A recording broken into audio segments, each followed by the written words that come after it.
이 말세에 우리가 먹어야 할 참 양식을 허락하시고 말세에 될 일들을 또한 이 말씀을 통해서 깨닫게 하시오며 미리 듣고 깨달아 준비하고 온전한 믿음으로 굳게 설 수 있도록 역사하여 주시옵소서.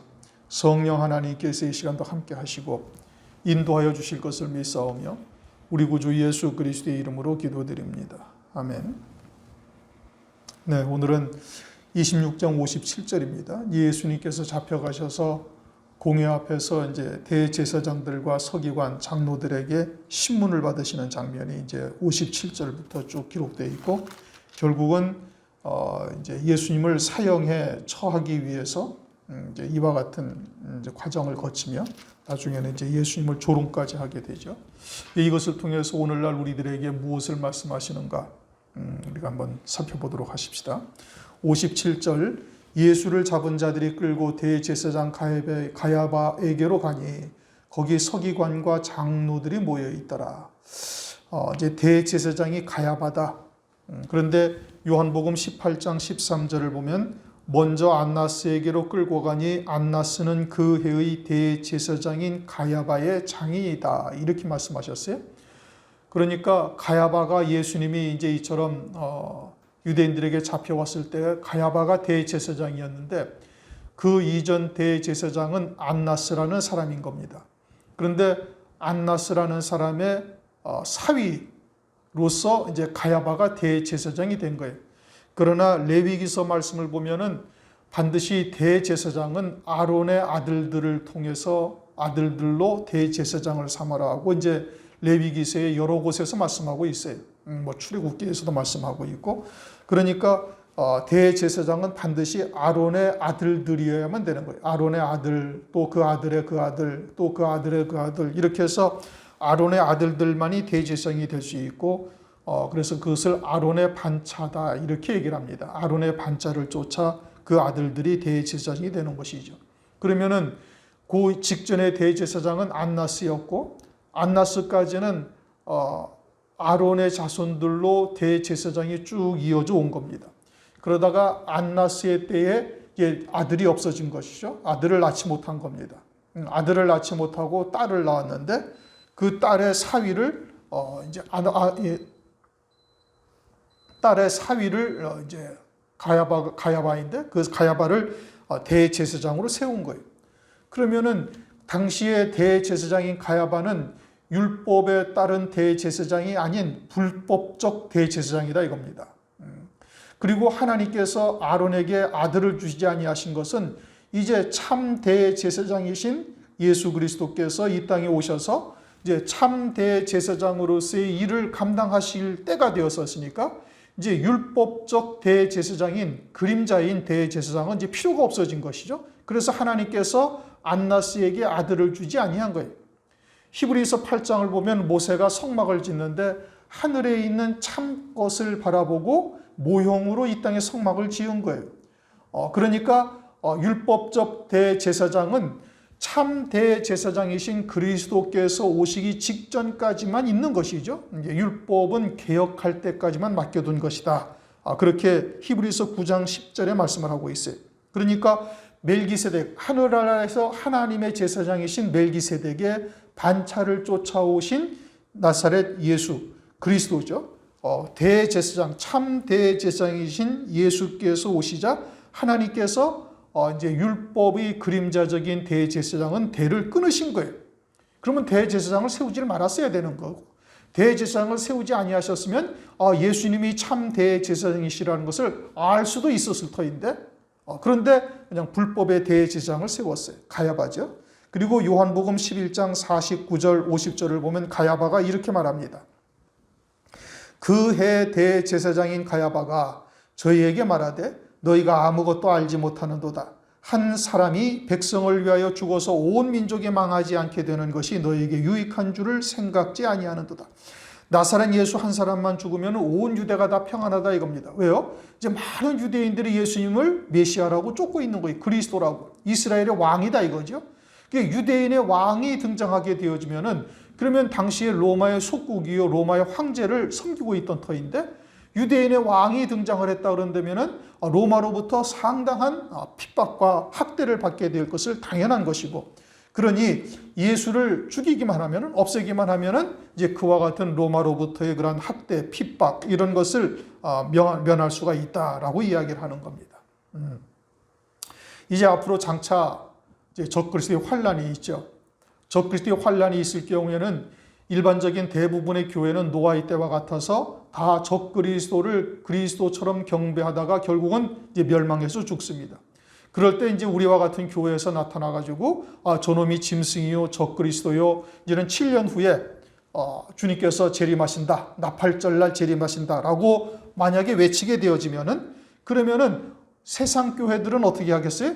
아니, 이제 교회라고 이름을 하고 있는 저들이 나타나서 마치 자기들은 이 세상에 평화를 안겨다 주고 온갖 세상의 난제들을 해결하고, 오늘날과 같은 코로나, 뭐 이런 전염병, 역병, 전쟁, 공해, 물, 뭐 기타 등등 여러 가지 문제를 기가 막힌 묘수를 가지고 해결하고 세상이 이제 좀 안정되어질 만 하는데, 아니 느닷없이 나타나가지고는 적그리스도니 어쩌니 뭐 짐승표를 받지 말라는 둥, 예수님이 이제 7년 후면은 재림한다는 둥, 나팔절에 재림한다는 둥, 어쩌고 저쩌고 소리를 하면서 짐승을 이제 드러내기 시작하면은, 그러면은 그로 인해서 온 세상 교회가 핍박을 받을 터이니, 저렇게 몰지각한 또 아주 외굴수로 믿는 저와 같은 아주 극단적 종말론자들은 아주 처단을 해버리자. 그러면은 온 교회가 다 평안하게 되리라 라는 똑같은 논리를 가지고 마지막에 이제 나타나게 되어지는 겁니다. 여러분들이 이 코로나라는 사태를 통해서 교회라는 곳이 얼마나 반사회적인 단체로 아주 쉽게 매도되는 것을 금방 알 수가 있었잖아요. 그러니까 이와 같이 적그리스도가 등장을 했을 때 그를 이렇게 드러내고 매도하게 되어지면은, 그를 그리스도처럼 쫓던 자들이 반드시 이와 같은 방법으로, 가야바와 같은 방법으로 한 사람이 죽어 온 유대인이 평안하다면 그건 마땅히 해야 할 일이 아닌가? 라고 하면서 적그리스도를 드러내고 있는 진리의 교회들을 이렇게 다 핍박하고 결국은 죽이는 자리로 내어주게 될 것을 이제 계시하고 있는 겁니다. 58절, 베드로가 멀찍이 예수를 쫓아 대제사장의 집들에까지 가서 그 결국을 보려고 안에 들어가 사속들과 앉았더라. 베드로가 어떻게 예수님을 쫓아가요? 멀찍이 쫓아가요. 혹시라도 예수님과 함께 붙잡혀가지고 자기도 큰 해를 받을까봐 좀 거리를 두고 멀찍이 쫓아가가지고 대제사장의 집들에까지 들어간다 입니다. 그러면서 뭐 때문에? 예수님의 결국, 예수님이 어떻게 되는가를 보려고 하는 거예요. 그리고 예수님이 어떻게 되는가를 보려고 하면서 어떻게 앉았느냐? 하속들과 함께 앉았더라. 하속들은 대제사장과 장로들, 유대인들이 보낸 하속들입니다. 그들과 함께 앉았다. 지금 베드로가 아주 묘한 이제 작전을 쓰고 있어요. 만약에 예수님이 하늘의 천사들을 불러서 대제사장들과 자기를 이렇게 이제 죽이려 하는 이와 같은 세력들을 단순간에 딱 멸하고 이스라엘의 왕으로 딱 등장하면, 아니 주님, 제가 말씀드렸던 것처럼 죽을지언정 주님을 떠나지 않겠다, 배도하지 않겠다고 이야기를 하지 않았습니까? 하고 짠 나타나려고 그러는 거예요. 그런데 이 베드로가 지금 어디에 앉았어요? 하속들과 함께 앉았다라는 의미는 세상의 권세와도 좀 야합을 해가지고 그들과 얼굴을 익혀서 그러한 위기의 상황이 혹시라도 예수님과 함께 붙잡히는 위기의 상황에서 벗어나려고 하는 겁니다. 이제 양다리를 걸친 거죠. 예수님이 참 그와 같은 표적을 보여주면서 이스라엘 왕으로 딱 등장하게 되면 쫙 나타나가지고 이제 가까이 있었음을 나타내려고 그러는 거. 혹시라도 위기가 닥치면은 하속들과 이제 얼굴을 익히고 친분을 쌓아서 위기를 벗어나려고 이제 이와 같은 작전을 쓰고 있는 거예요. 그래서 한쪽 다리는 주님에게, 한쪽 다리는 세상에다가 딱 걸치고 있는 겁니다. 이거는 하나님의 백성인 성도들로서는 크게 실수하는 장면입니다. 그런데 이와 같은 실수를 대부분 다 하고 있어요. 그저 주님도 따르고 마귀도 적당하게 다독이면서 세상 복도 받아가고 또 하늘에서도 큰 영광을 누리자 하는 요와 같은 얄팍한 심령을 가진 그리스도인들이 상당히 많다 이겁니다. 마태복음 5장 13절 너희는 세상의 소금이니 소금이 만일 그 맛을 잃으면 무엇으로 짜게 하리요 후에는 쓸데없어 다만 밖에 버리고 사람에게 밟힐 뿐이라. 소금이 짠맛을 잃어버리면 소금으로 쓰임받지 못해가지고 밖에 버려져서 사람들에게 밟힌다 이겁니다. 여기서 소금의 짠맛이라는 것은 하나님의 백성으로서 하늘에 속한 기쁨을 잃어버리고 그냥 세상 사람들과 다름없이 되어지기에는 그럼 어떻게 해요? 사람들에게 밟힌다? 무시당하고 멸시당하고 심지어는 아주 큰 수치까지 겪게 하셔서 깨닫고 돌이키게 하시는 역사가 있을 것이라는 뜻인 겁니다. 결국은 베드로가 나중에는 어떻게 해요? 여자아이 앞에서 예수님을 저주까지 하고 그리고 부인합니다. 그리고서는 그럴 때 예수님이 그와 같이 딱 3번을 부인하고 나자 예수님과 눈이 딱 마주친 거예요. 그때 예수님이 딱 쳐다본 거예요.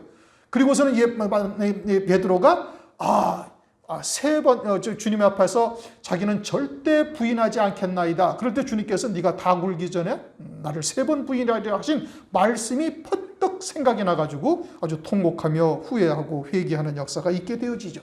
어쨌든 베드로가 지금 상황은 아주 양쪽에 다리를 걸치고 있는 상황인데 그러면은 하나님께서 그냥 그렇게 두질 않습니다.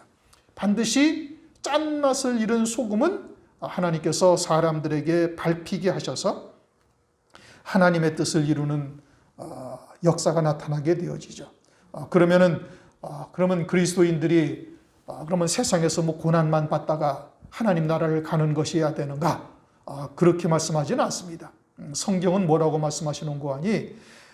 세상과 자기를 온전히 십자가에 못 박고 그리고 세상의 것이 내 신앙의 목적이 되어져서는 안 된다 이 뜻인 겁니다. 그러면 하나님께서 필요한 대로 또 그를 통해서 이루실 하나님의 뜻대로 하나님께서 허용을 하시는 거예요. 그러면은 우리는 그에 따라서 그냥 자족하라 이겁니다. 빌립보서 4장 11절 내가 궁핍함으로 말하는 것이 아니라 어떠한 형편에든지 내가 자족하기를 배웠노니 내가 비천에 처할 줄도 알고 풍부에 처할 줄도 알아 모든 일에 배부르며 배고픔과 풍부와 궁핍의 일체의 비결을 배웠노라. 즉 풍부하다고 해서 그것에 푹 빠져가지고 육신의 일락에 떨어지지도 아니할 뿐 아니라 궁핍하다고 해서 그것으로 좌절하고 낙심하고 그것으로 비굴한 모습을 절대 보이지 아니한다 이겁니다. 그 모든 것에 자족하는 마음을 가지라 이런 의미인 겁니다. 사도 바울처럼. 우리가 어떠한 신앙의 자세를 가져야 되는가? 마귀와는 절대 타협해서도 안 되는 것이고 양다리를 걸쳐서도 안 되는 거예요. 그냥 죽으면 죽으리다 하고 믿음으로 나가면은 하나님께서 절대 보장을 하시는 겁니다. 에스더가 금식을 하고 왕 앞에 딱 서면서 죽으면 죽으리이다. 왕이 부르지 아니하면 함부로 왕 앞에 설 수는 없는데 그러다가 왕이 마음에 들지 않으면 그냥 그대로 죽을 수도 있다 이겁니다. 그런데 그냥 에스더가 죽으면 죽으리다 결단하고 금식하고 왕 앞에 서니 하나님께서 왕의 마음을 움직이시는 역사가 나타난 것이죠. 그건 우리에게도 똑같습니다. 우리에게도 믿음의 결단을 하고 나가면 되는 것이죠. 59절 대제사장들과 온 공회가 예수를 죽이려고 그를 칠 거짓 증거를 찾으며 자 어떻게 하려고요? 예수를 죽이려고. 그러니까 예수를 죽일 것을 미리 정해놓은 거예요.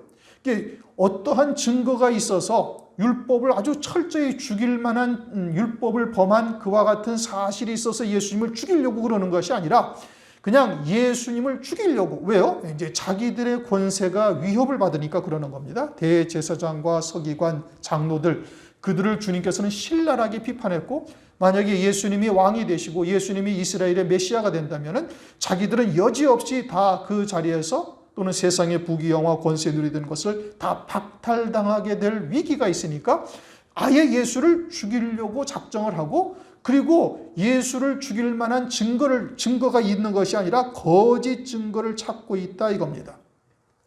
원래 재판이라는 것은 어떠한 죄가 있는지 사실 여부를 조사하고 죄가 있으면 그에 합당한 벌을 받게 되는 것이 이치죠. 율법도 마찬가지인 겁니다. 그런데 이들은 예수님을 죽일 것부터 정해놓은 거예요. 장차 환난날 이처럼 적그리스도를 대적하고 주의 재림을 증거하게 되어지면 죽일 것부터 정해놓고 그리고서 이제 그 증거, 거짓 증거를 찾게 되는데, 이제 그 어떻게 증거를 찾는가? 이제 뒤에 나옵니다. 지금 이제 말씀을 합니다. 60절. 거짓 증인이 많이 왔으나 얻지 못하더니 후에 두 사람이 와서 가로되 이 사람의 말이 내가 하나님의 성전을 고 사흘에 지을 수 있다 하더라. 하니 대제사장이 일어서서 예수께 묻되 아무 대답도 없느냐? 이 사람들의 너를 치는 증거가 어떠하뇨 하되 예수께서 잠잠하시거늘. 자, 이제 거짓 증인들이 많이 왔대요. 많이 와가지고 뭐라고 얘기를 하는 거 아니? 성전을 헐면은 자기가 사흘에 지을 수가 있겠다라고 이야기를 했다 이겁니다. 예수님이 이 말씀을 하신 것은 이제 요한복음에서 자세히 설명을 하고 있죠. 이 성전은 곧 예수님 자신을 의미하는 것이다 이겁니다. 그러니까 하나님의 말씀의 뜻이 문자대로의 뜻이 아닌 거예요. 하나님의 말씀이 문자 속에 담겨져 있는 하나님의 뜻이 있다 이겁니다. 진리. 그런데 이들은 어떻게 지금 하나님의 말씀을 해석을 해요? 그냥 문자대로만 해석을 하는 거예요. 문자대로만 해석을 해서 예수님을 이제 책잡아가지고 죽일 거짓 증거를 찾고 있다 이겁니다. 그러니까 예수님께서 어떻게 잠잠하시거늘, 대답을 해봐야 소용이 없는 거예요. 주님께서 하나님의 뜻을 제대로 증거해 주셔도 이들은 들으려고 할 사람들이 아니다 이겁니다. 이미 예수님을 죽이려고 결심한 상태이니 주님께서 구구절절 말씀하실 필요가 전혀 없어요. 예수님이 말씀하신다 해도 이들이 듣고 깨달아서 회개하고 돌이킬 자들이 절대 아니다 이겁니다. 예수님은 복음과 진리죠. 오늘날 우리가 하나님의 뜻이 무엇인지 진리가 무엇인지 이제 말씀을 통해서 어느 정도는 이제 알고는 있습니다. 뭐 다 알 수는 없지요.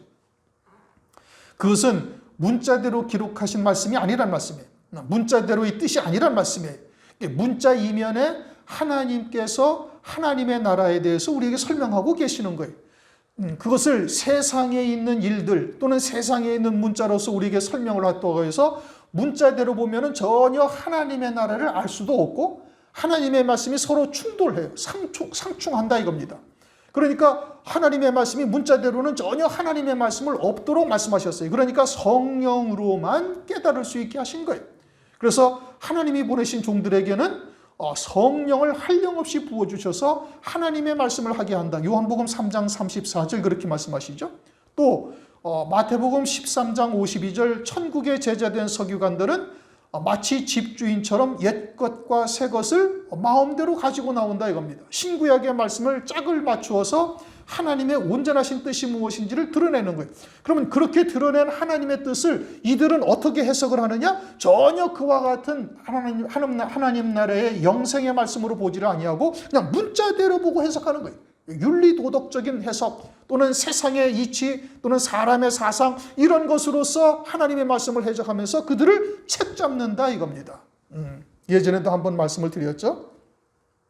어떤 목사가 제가 설교한 내용들을 가지고 어마어마하게 책을 잡아가지고 저를 쫓아내려고 수도 없이 모함을 하고 뭐 증경총회장들, 증경노회장들 불러다가 회의도 하고 뭐 별의별 짓을 다 했어요. 그런데 결국은 자기가 튕겨져 나가는 거예요.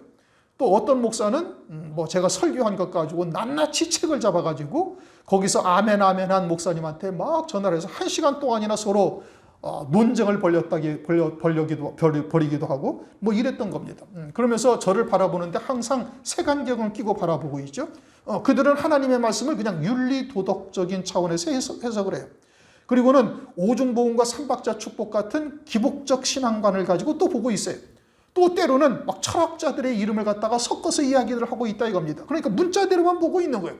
문자대로만 보고 있으니 그 속진리를 전혀 깨닫지 못하고 그러한 속진리 하나님의 참뜻을 깨닫고 거짓 종들을 갖다가 드러내고 장차는 환난 날에 적그리스도가 누군지를 드러내는 자들을 이제 그들이 이처럼 매도하게 되어지는 역사가 있게 되어지는 것이죠. 마태복음 7장 6절에 이렇게 말씀하십니다. 거룩한 것을 개에게 주지 말며 너희 진주를 돼지에게 던지지 말라.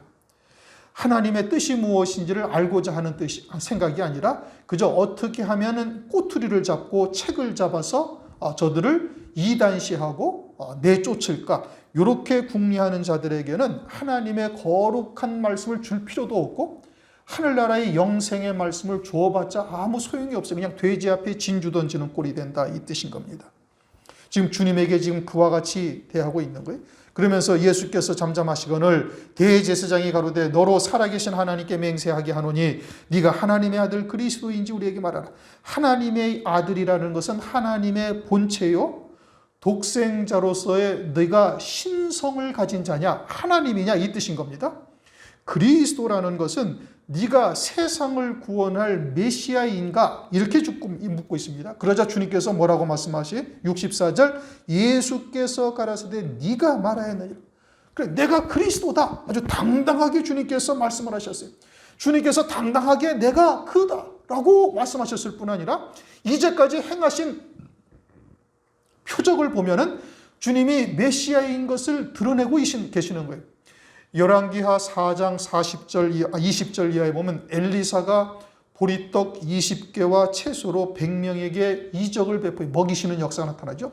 마찬가지로 주님께서 그것은 하나님의 역사라는 것을 온 이스라엘 백성들이 다 안다 이겁니다. 그래서 주님께서 오병이어의 이적을 베푸시 보리떡 5개와 물고기 2마리로 남자만 5,000명 이상을 먹이시는 이적을 베풀어요. 그렇게 당신께서 누구라는 거예요? 하나님이시라는 뜻이에요. 또 누가복음 4장 18절이나 이사야서 61장 1절 2절에 말씀하신 것처럼 가난한 자의 복음이 전파되고 눌린 자 포로된 자를 자유케 하고 눈먼 자를 다시 보게 하는 역사가 메시아가 오시면 나타날 것을 성경에서 말씀하고 있는데 주님이 오셔가지고 그와 같은 이적적인 역사 창세일에 소경을 눈을 뜨게 한 적이 없고 문둥병자를 깨끗하게 하신 역사도 없고 또 죽었던 자가 살아나는 역사도 없어요. 중풍병자가 온전케 되어지는 역사가 있었느냐? 없었다 이겁니다. 그런데 주님께서 오셔가지고 그와 같은 역사를 이루시고 눌린 자, 포로된 자를 자유케 하셨어요. 귀신 들린 자에게 귀신을 쫓아내고 온전케 하시는 역사가 있었다 이겁니다. 그러면은 이제 그와 같은 표적, 또 동방박사의 역사도 있었죠. 세례 요한의 증거도 있었죠. 그리고 주님께서 또 내가 그리스도라고 이 말씀하시니 그러면 어떻게 해야 돼? 무릎 꿇고 주님 앞에 부복을 해야 되는 겁니다. 그런데 그러지 아니하고 어떻게 십자가에 못 박아 죽이려고 역사를 하고 있죠. 장차도 진리가 무엇인지를 드러내고 적그리스도가 누구인지를 나타내며 주의 재림을 증거하게 되어지면 똑같은 역사가 또 있게 되어지는 겁니다.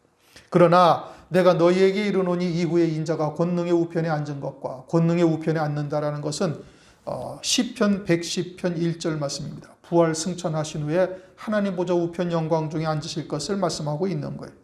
그러면 권능의 우편에 앉는다. 이것은 범인들이 할 수 있는 얘기가 아니에요. 그냥 일반 사람들이 할 수 있는 얘기가 절대 아니다 이겁니다. 왜요? 이 말씀은 하나님의 아들로서 이 땅에 육체를 입고 오신 자 하나님만이 하실 수 있는 이와 같은 말씀이에요. 그런데 주님께서 당당하게 그 말씀을 하시면은 이제 그와 같은 것을 사실해 봐야 되죠. 과연 처녀에게서 났는지 다윗의 자손인지 등등 여러 가지를 도와봐야 될 텐데 전혀 들으려고 하질 않는 겁니다. 귀를 막고 오고 있는 것이죠. 그러면서 하늘 구름을 타고 오는 것을 너희가 보리라. 재림이죠. 죽임당하시고 영광 받으실 것을 말씀하시고 그리고 재림하실 것을 말씀하는데 너희가 보리라. 재림하실 것을 당시의 대제사장과 장로들과 하속들에게 말씀하시는 겁니다. 주님을 찌른 자들이죠. 그러면 그들이 지금까지 살아있나요? 안 살아있어요. 그런데 계시록 1장 7절에도 같은 말씀이 있어요. 각인이 그를 보겠고 그를 찌른 자들도 볼 터예요. 그러면 요한계시록에서 말씀하시는 찌른 자가 예수님 당시의 유대인들 또는 예수님 당시의 하속들 또는 예수님 당시의 로마 군병들 그들을 말씀하시는 것이냐? 아니다 이겁니다.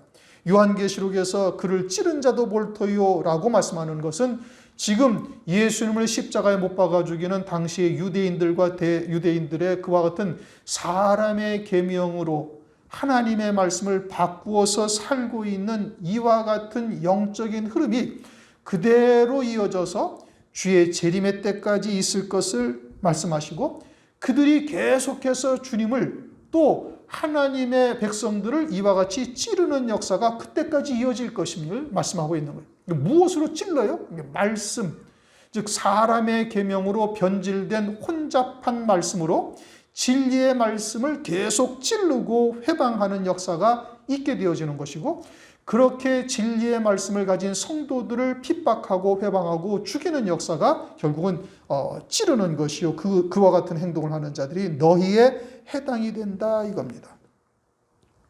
환난 날에 그 찌르는 것이 신실한 성도를 죽이는 자리에 내모는 것이고 적그리스도와 야합해서 신실한 성도를 이와 같이 죽이게 되죠. 그게 찌르는 겁니다. 65절 이에 대제사장이 자기 옷을 찢으며 가로되 저가 참남한 말을 하였으니 어찌 더 증인을 요구하리요. 보라 너희가 지금 이 참남한 말을 들었도다.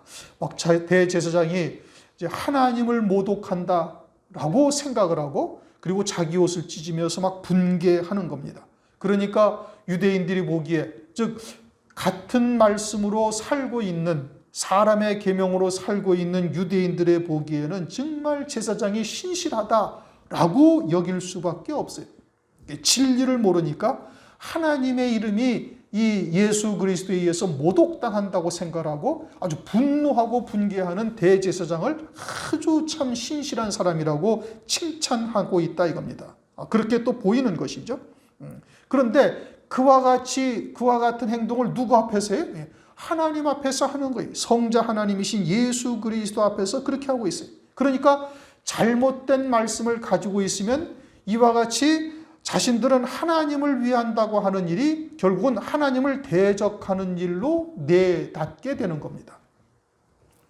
요한복음 16장 2절 사람들이 너희를 출회할 뿐 아니라 때가 이르면 물을 너희를 죽이는 자가 생각하기를 이것이 하나님을 섬기는 예라 하리라. 그러므로 환난 때에 이처럼 사람의 계명을 가지고 그것을 하나님의 말씀이라고 살고 있는 자들은 자신들은 하나님을 위한다고 행하는 일들이 사실은 신실한 성도를 핍박하고 죽이는 역사가 나타나게 되는 거예요. 그러면서 자신들은 하나님을 위한다, 하나님을 섬기는 예라 이렇게 하리라고 말씀하고 있는 거예요. 66절 생각이 어떠하뇨? 대답하여 가로되 저는 사형에 해당하니라. 대제사장이 물으니까 서기관들이 그렇게 대답한 겁니다. 그런데 유대인의 법으로는 사형을 시킬 수가 없어요. 그래서 결국은 빌라도 세상 권세와 야합하는 겁니다. 요한복음 18장 31절 빌라도가 가로되 너희가 저를 데려다가 너희 법대로 재판하라. 유대인들이 가로되 우리에게는 사람을 죽이는 권이 없나이다. 유대인들은 사형 판결을 내릴 수가 없어요. 일부 자치권은 행사하고 있지만 율법에 따라서 그러나 사형을 내리는 권한은 없다 이겁니다. 그러니까 세상 권세만이 그와 같은 권세를 가지고 있으니까 결국은 세상 권세인 빌라도와 야합을 할 수밖에 없어요. 그래서 유대인의 왕이다. 유대인의 왕이라고 하니 그를 처단하지 아니하면 자신은 빌라도가 로마 황제의 신하이면서 왕을 또 두고 그냥 가만히 놔두고 볼 수가 없는 것이죠. 황제를 반역하는 것이 되니 그러니 예수님을 죽일 수밖에 없는 이제 상황이 되는 것이죠. 그래서 결국은 빌라도가 즉 세상 권세와 야합해서 유대인들이 예수님을 죽이는 겁니다. 장차는 이처럼 음녀교회가 등장을 하고 적그리스도를 추종하는 음녀교회가 등장을 하고 그리고는 적그리스도와 하나가 되어져서 그로부터 권세를 이양받고 그리고 이와 같이 신실한 성도들을 내몰아 핍박하고 죽이는 역사가 역시 있게 될 것을 말씀하고 있는 겁니다. 그러나 그와 같은 사실은 하나님께서 말씀하신 대로 이루어 가시는 역사예요. 그리고 이 일로 인해서 예수님은 하나님의 뜻을 이루시고 하나님 보좌 우편 영광 중에 앉으시는 역사가 나타나죠. 마찬가지로 하나님의 뜻이 마지막 때에도 그 말씀을 가진 자들을 통해서 하나님께서 이루어 가시는 겁니다. 그리고 그 말씀, 언약하신 말씀대로 하늘나라에서 그와 같은 영광을 누리게 되는 것이고 그러한 하나님의 뜻을 이루는 일에 악한 도구로 쓰임받고 있는 대제사장과 서기관, 장로 그리고 유대 백성들 혼잡한 말씀으로 살고 있던 이들은 영원한 멸망에 처해지는 것이고 그것은 태어나지 아니함만도 못한 거예요. 개가 먹었던 것을 토한 것을 다시 먹고 돼지가 씻었다가 더러운 구덩이에 눕는 것과 다를 바가 하나도 없게 된다. 67절 이에 예수의 얼굴에 침 뱉으며 주먹으로 치고 혹은 손바닥으로 때리며 가로되 그리스도야 우리에게 선지자 노릇을 하라. 너를 친 자가 누구냐.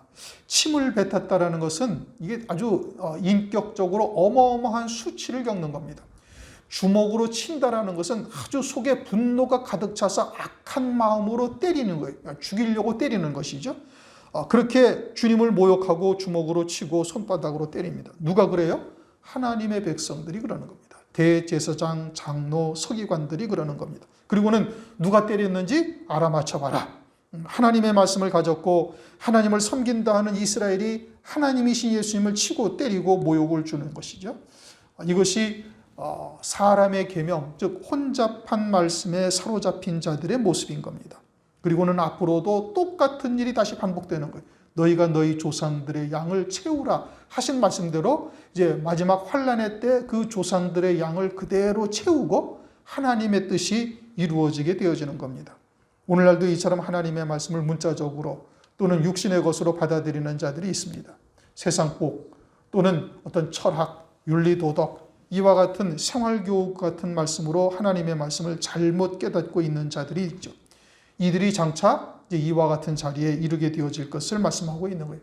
침을 뱉는다라는 것은 그것은 하나님의 말씀을 의미하는 겁니다. 하나님의 말씀을 의미한다는 것은 이처럼 문자적인 의미만을 가지고 조금 전에 말씀드렸던 것처럼 하나님의 참뜻을 증거하는 자들을 치는 거예요. 이단시하는 것이죠. 주먹으로 치고 죽이려고 치는 겁니다. 내쫓고 이단시하려고 하는 것이고, 손바닥으로 때린다라는 것은 주먹으로 치는 자들을 보고 그리고 평신도들도 함께 동참하는 겁니다. 이것이 다 말세되어질 일들인 것을 성경에서 지금 나타내시고 있는 겁니다. 예수님을 통해서 장차 환란 날에 이루어질 일들을 그대로 지금 보여주시고 있는 겁니다. 우리는 이처럼 베드로와 같이 양쪽에 한 다리씩 걸치고 있다가는 환란 날에 크게 이제 황당한 일들을 겪게 되는 겁니다. 그것은 그때는 이제 수치를 겪을 정도가 아니라 이제 짐승표를 받고 결국은 배도하는 자리에 서는 자가 되는 것이죠. 오늘날 은혜 시대에 미리 깨닫게 하시는 이유는 그와 같은 자리에 서지 않도록 미리 결단을 할 수 있도록 하나님께서 그림자적으로 보여주시는 것이고, 이 유대인들을 통해서는 장차 환란 날에 이처럼 악한 일에 쓰임받는 도구가 될 자들이 누구인지를 보여주시고 있는 겁니다. 장차 거짓 선지자, 적그리스도와 거짓 선지자와 야합할 음녀교회, 여기에 있는 유대인들과 대제사장들이고 그들이 음행의 포도주에 취한 자들, 또 음행의 포도주를 주고 자기들과 하나가 되어져서 이와 같은 역사가 나타나게 되어질 것을 말씀하고 있는 겁니다. 마지막 때가 가까워지고 있는 오늘날 우리들은 더욱더 진리의 말씀으로 하나가 되고, 그리고 이제 이런 신앙의 결단을 아주 온전히 해서 그 어떠한 것에서도 우리가 흔들리거나 요동치지 아니하는 그와 같은 자족하는 신앙 되시기를 주님의 이름으로 축원합니다.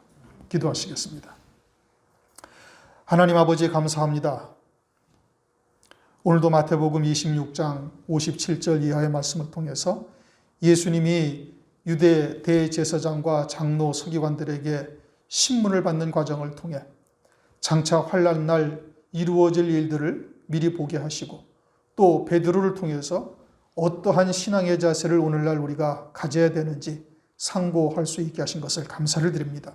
무엇보다도 참이 무엇인지를 깨닫게 하신 것을 감사드리며, 그 말씀이 우리에게 생명이 되도록 은혜를 더하여 주시고 우리도 또한 믿음으로 화합할 수 있도록 역사하여 주시옵소서. 또한 에스더와 같이 죽으면 죽으리다 믿음의 결단을 하며 우리에게 주어진 모든 환경을 자족하는 자 될 수 있도록 은혜를 더하여 주시기를 원하나이다. 그리고는 이제는 믿음을 더하셔서 환난 날에 이루어질 하나님의 말씀이 아구까지 채워질 수 있도록 역사해 주시고, 어린 양의 생명책의 농명이 될 뿐 아니라 주의 재림의 길을 예비하는 종들로도 쓰임받을 수 있도록 14만 4천의 종의 이름이 기록되는 생명책에도 농명될 수 있도록 역사하여 주옵소서. 감사드리며 예수 그리스도의 이름으로 기도드립니다. 아멘. 하늘에 계신 우리 아버지여, 이름이 거룩히 여김을 받으시오며 나라 임하옵시며 뜻이 하늘에서 이룬 것